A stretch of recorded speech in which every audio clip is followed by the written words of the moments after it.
Legal ba magpalaglag ng sanggol dito sa South Korea? CF nga pala ito. Nakte ang tawag sa palaglag ng sanggol. Pero binago ng mga Koreans, ginawa nilang pangalan na Stop Pregnancy. Dahil parang masama daw ang expression ng pagpalaglag ng baby. Dahil ang meaning ng nakte ay pagpatay sa sanggol. Hanggang year 2020, December 31, illegal ang abortion.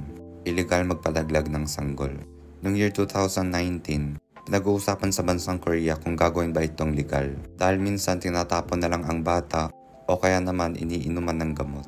Kaya dumarami ang abnormal babies. At dumadami na rin kasi ang hospitals na ginagawa ang surgery kahit illegal. At malaki ang bayad sa hospital dahil illegal na surgery. At wala rin kasi itong insurance. 40,000 pesos pataas ang singil sa hospital. At secretly lang ginagawa ang surgery.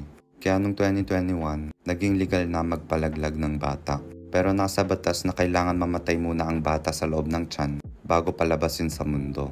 Once na nakalabas ang bata sa tiyan na buhay, nasa batas na isa na tong tao. Kaya pag lumabas ang sanggol at pinatay ng doktor, makukulong ang doktor dahil sa pagpatay ng tao. Kaya ginugupit muna ang sanggol sa loob ng katawan ng babae bago ilabas sa mundo.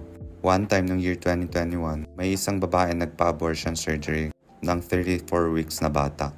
Kaya lang napalabas ang bata sa tiyan ng buhay. Tas pinatay ng doktor yung sanggol. Nakulong ang doktor ng 3 taon. Nagkakagulo nga dito sa South Korea tungkol sa pagpalaglag ng bata. Pinaglalaban ng Christians na gawin ulit itong illegal.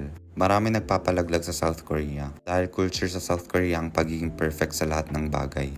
Mas naiisip ng mga Koreans na mas makakabuti sa bata mawala na lang sa mundo kaysa mabuhay sa kahirapan. Maraming mga nagpapalaglag na babae na pakiramdam nila ang palaglag sa sanggol, ang pagmamahal nila sa bata. Na kaysa palakihan sa walang tatay o mahirap na sitwasyon, pinipili na lang nila na hindi ito mabuhay. Ano sa tingin nyo guys? Okay lang ipanganak ang bata kahit walang makain? O mas mabuti na lang na wala na lang sila alam sa mundo at walang sisisihin kapag tumanda na sila? Pa-comment na lang guys ang inyong thoughts.